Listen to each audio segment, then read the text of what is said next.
Good day, aficionados. It is Saturday, September 3rd. Now we have all of the top stories located in one convenient location for you. Have a wonderful weekend, and we'll see you next time on Crime Talk.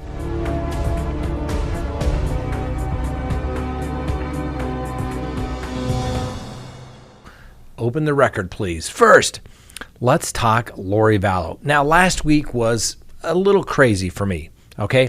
I had to appear on a case that's taken up a lot of my time. It's received some national attention, and I had to focus my efforts on that. So we didn't spend much time on some recent orders in the Lori Vallow case, and I want to go back over some of those orders and try to, make a prediction or read the tea leaves just a little bit.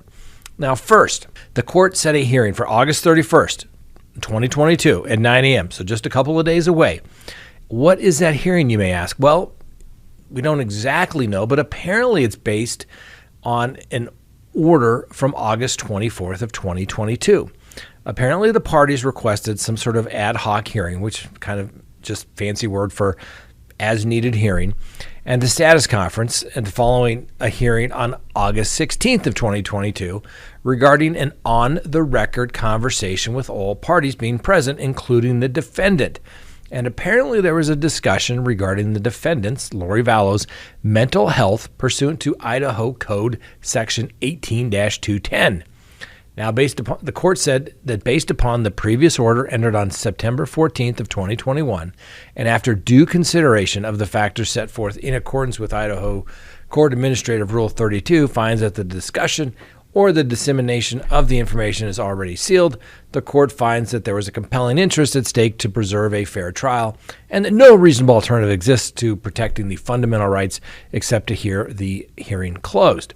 Okay, a couple of things in there. So first, the statute that the court references in his sua sponte order regarding the sealing of the conversation references Section 18-210. Well, what is Section 18-210? That is the Idaho statute that specifically references competency.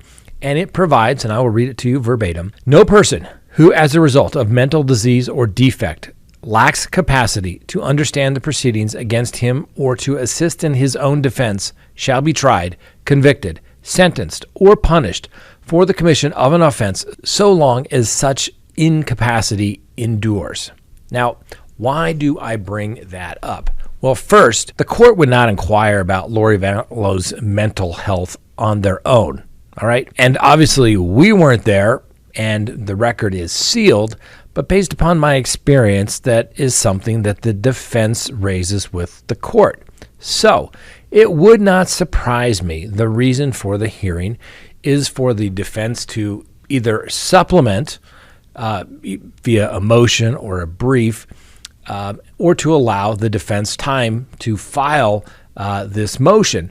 Obviously, the issue was raised almost 2 weeks ago, but yet here we are setting it for a status conference. My guess is there's going to be something filed under seal that's going to explain why the defense counsel has concerns about Miss Lori Vallow's mental capacity. Now remember, Mr. Archibald previously stated in motions filed with the court when there was all the big discussion about speedy trial issues, and they claimed Lori Vallow's mental health was quite fragile. I think they also referred to it as kind of a day-to-day type of thing. But it was very clear that he was setting the groundwork, and I mentioned then, setting the groundwork for I may have to raise this issue again. I think we're going to have to wait until the 31st to find out if Lori Vallow is going back to the state hospital. I hope I'm wrong, but I am leaning towards yes, she's going there. Next, the sealings of these records and motions being filed under seal are very, very unusual in criminal cases. Now, as mentioned previously, the court is making his own motion to seal on-the-record proceedings, and the court cites to privacy and whatever is there could prevent a fair trial to either party. I don't like the government telling us that we are too stupid to know what's going on in these legal proceedings. You just can't handle the information, you mere uneducated people. You don't know all the facts, and if you do, it'd be too complex for you to understand. That's really what the court is saying. Now, I get it. You redact Social Security numbers. You redact medical documents, things of that nature. but everything else is fair game. What more privacy interests could you have other than maybe redacting your social security number, your banking information, your medical records? I get that. But we're talking about people that are accused of killing 3 people, 2 juveniles and an adult. And somehow we're worried that this could result in an unfair trial? To whom? The defense? The allegations in and of themselves are prejudicial. And so I'm not exactly sure what the judge keeps thinking when he seals these records. Now, there's been allegations that have been raised by Chad Daybell's attorney challenging the grand jury proceedings, a motion to disqualify the prosecutors. That is something that the people of Idaho and the country, if not the world, have a right to know. Not just because it's a high-profile case. Hell, it should be made available in any case. And I can guarantee you, you could go down to cases where we have filed motions to disqualify a prosecutor, to motions to recuse a judge. They are a matter of public record. Sometimes they're embarrassing. Sometimes they even incorporate statements that people have made that look like they could be embarrassing. Guess what? It's public record. All right? So please, Judge Boyce, stop the sealing. Things done in secrecy and without explanation, or documents being provided, well, it makes people believe that shenanigans are going on behind the scenes. And that is how basically crazy theories are developed and perpetrated, right? So let the people know. Unseal the motions and unseal the hearing transcripts. I assure you, Judge Boyce, we can handle the truth, regardless of what is said in the court of public opinion. Everybody knows, and I'm sure Judge Boyce will make sure that a defendant can and only will be convicted by legal and competent evidence, and that's if obviously the prosecution can prove their case beyond a reasonable doubt. As Sophocles once said, "Do nothing secretly, for time sees and hears all things and discloses all." We'll get it eventually, all right? So let's just do it now. Make my day. All right, also known as stand your ground, the castle doctrine, whatever you're going to call it. But what does it mean? It means if you believe that you or someone in your house is in fear of imminent, serious bodily injury or death, you can usually defend yourself. And what does it usually require? Breaking the threshold of the house, of the door of the house. Breaking the threshold on the door of the house is what it requires. Well, let me give you an example of that. All right. Now, James Rail, this guy, he's 22. He was shot 3 times by a guy by the name of Michael Duckrow after he went unannounced to their home on July 31st. Now, Rail had dated Duckrow's daughter, Allison, and the two had previously broken up about a year and a half before the incident that took place.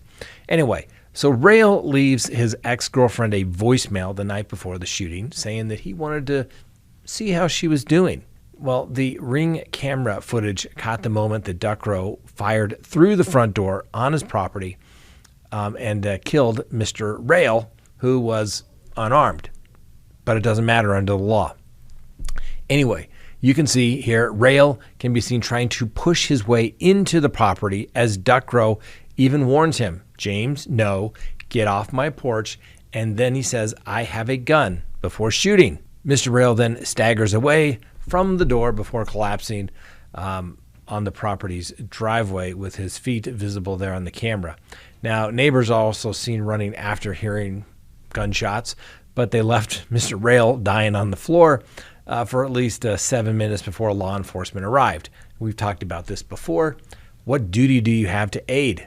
Zero, zip, nada, nothing, unless, of course, the law imposes it upon you, like if there's a car accident, you have to give aid before you can leave, and not in every jurisdiction. So did they do anything wrong? Yeah, probably not.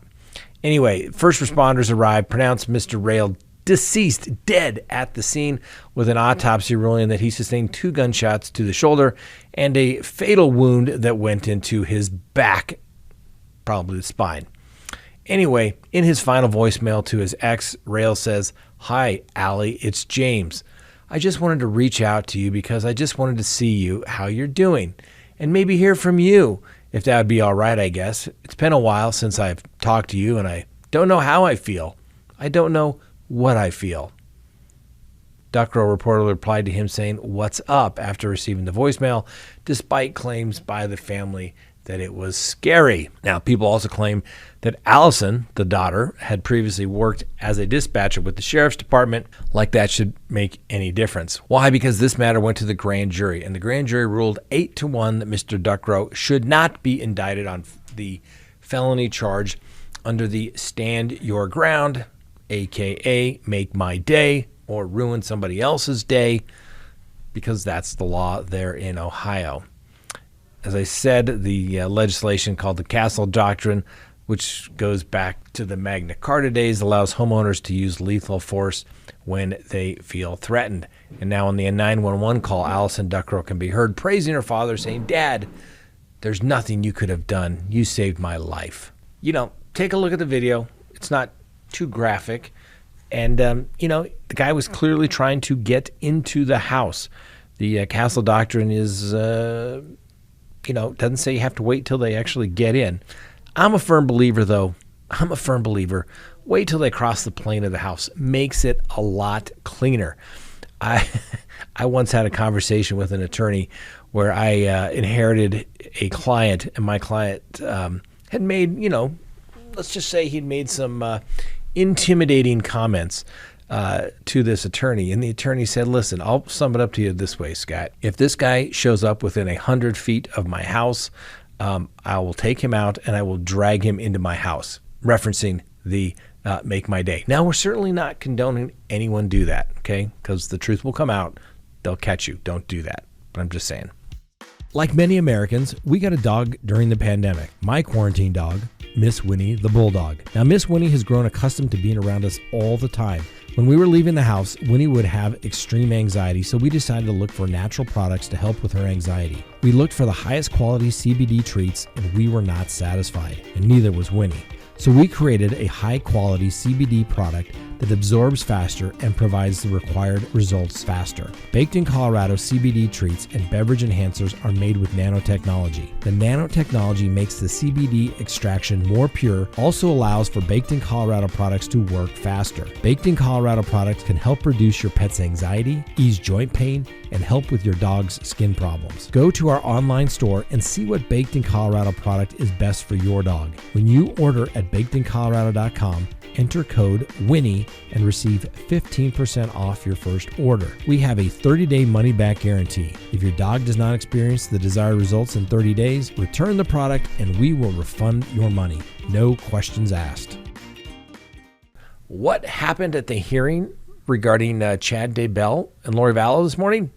We don't know, because the court kicked out spectators and obviously no live streaming. No order has been issued regarding whether Lori's charges get sent back to the grand jury for reconsideration because they were charged improperly. No, don't know anything about that either. Now, if you were live last night with us, Larry Woodcock, and you think, well, why does that name ring a bell?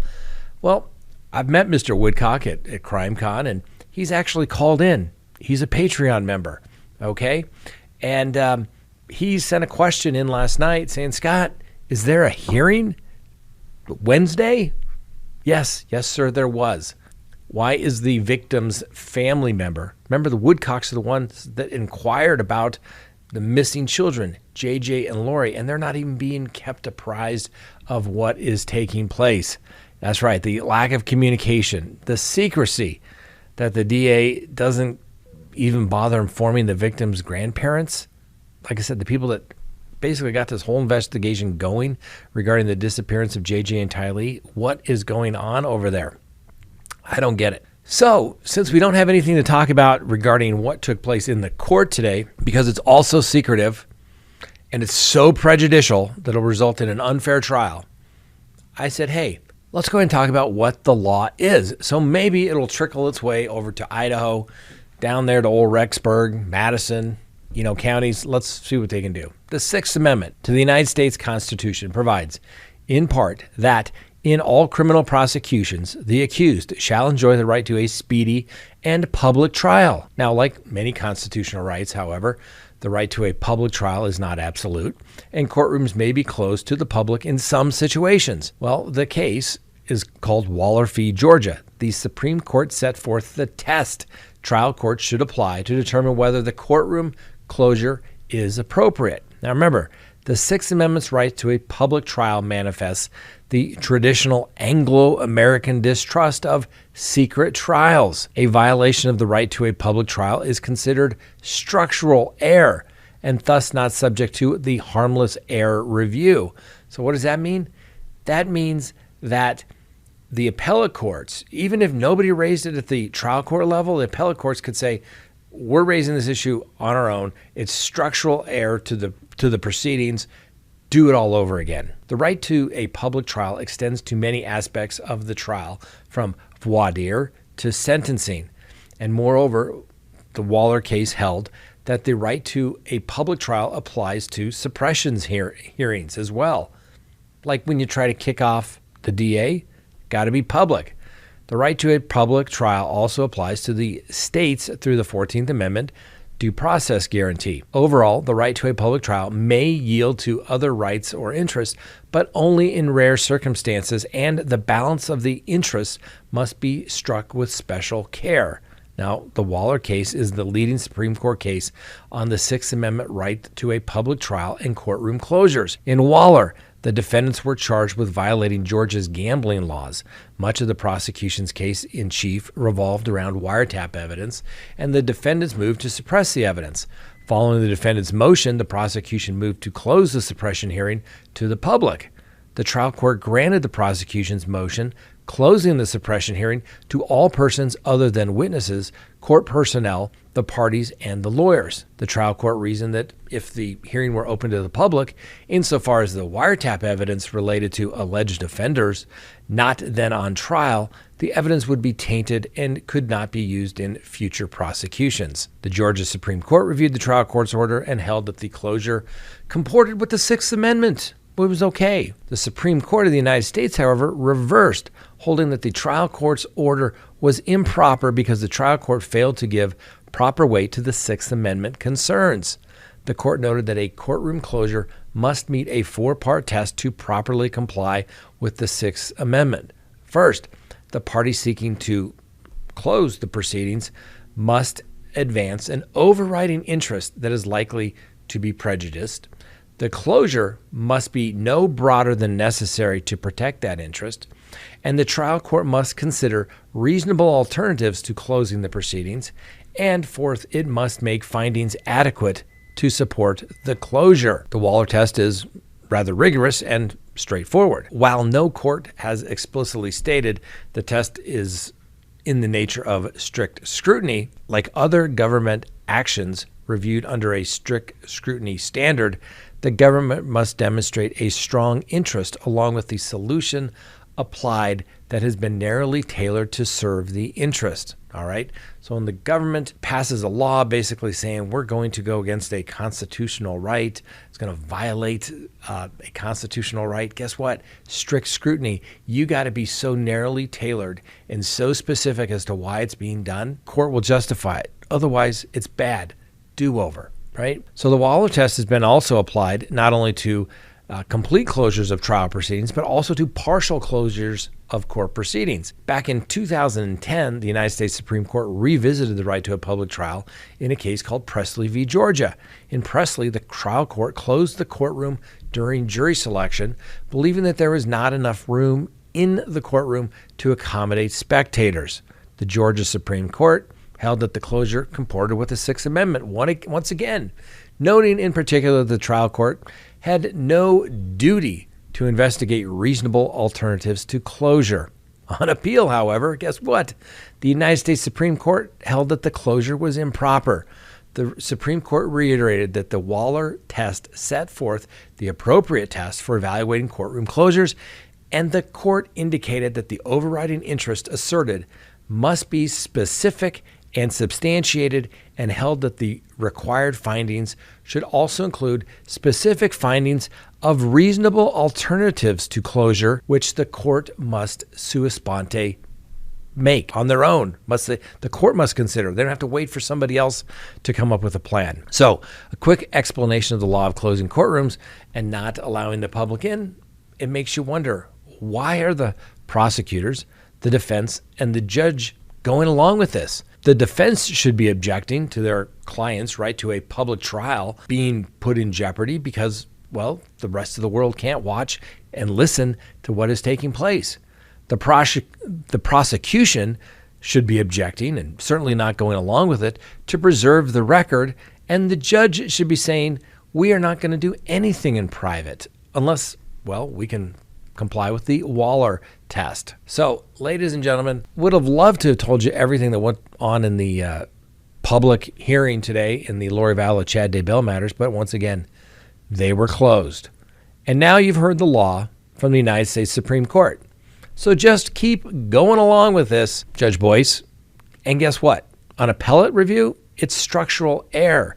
Even if the defense agreed to it, they can raise it on appeal, and if it doesn't get any play, it's going to be ineffective assistance of counsel grounds, unless they can really come up with some reason as to what is so sensitive here that the world cannot handle. I'm not buying it. I think they're messing this case up, and who knows?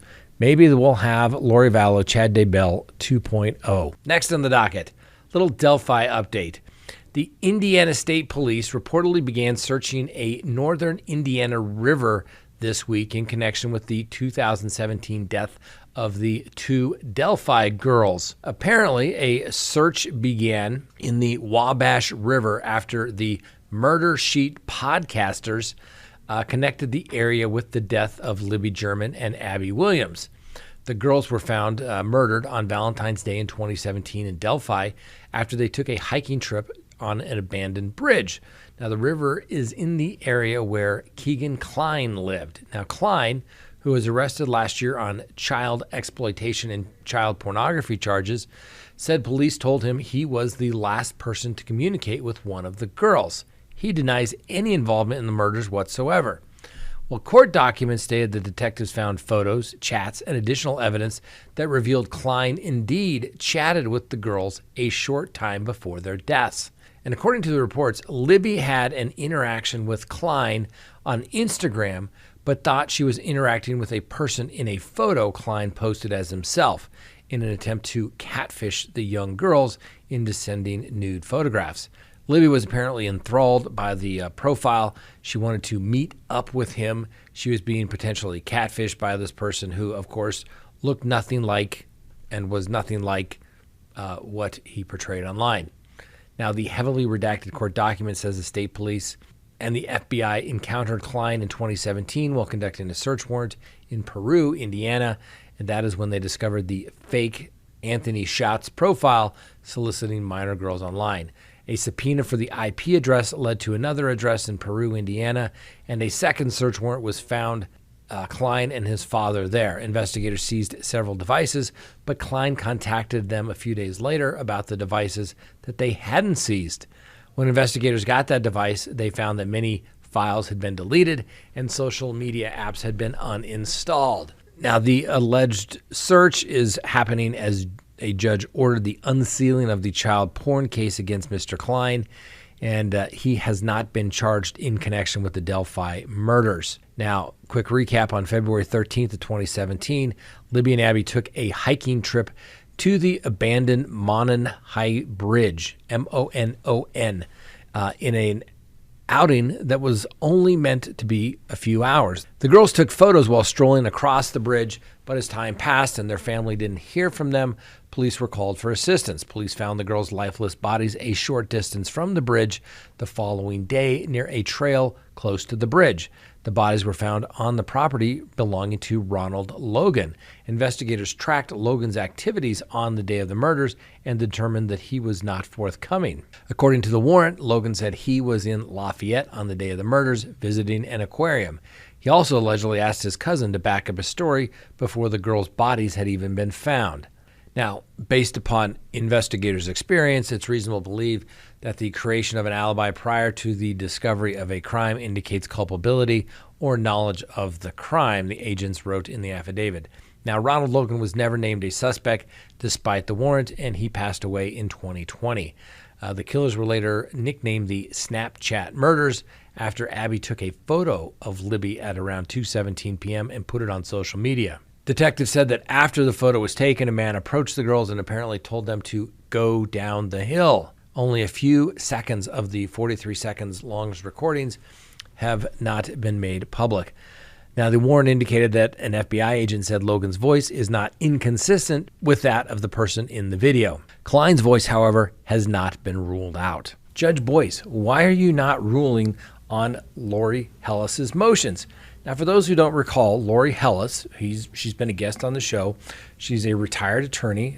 She is a member of the press. She's written books, and she's writing a book about the Lori Vallow Chad Daybell case. And so to do that, she's taken a deep dive. She actually relocated there to Idaho, so she's where the action is. And she just wants access to the court files. So she filed several motions with the court saying, Judge, you're not following the rules. You can't just seal these hearings or these documents without the appropriate hearings.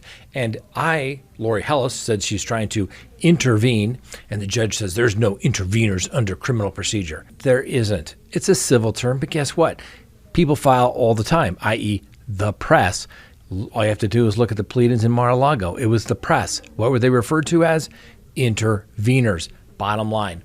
So the judge is making excuses. It's also my understanding that the final set of filings apparently has been made, but the judge refuses to rule on them in any way. He actually refuses to acknowledge that they've been filed. Therefore, he doesn't have to rule on them. Come on. Now, people, I'm telling you, I like to have faith in our judicial system. I do. But it's things like this that make you lose faith in the judicial system completely. So, Judge, if you've received the motions, just rule on them. And if you're going to deny them, rule on them. But rule on them in public so that people can know what is going on. Losing faith in that case out there.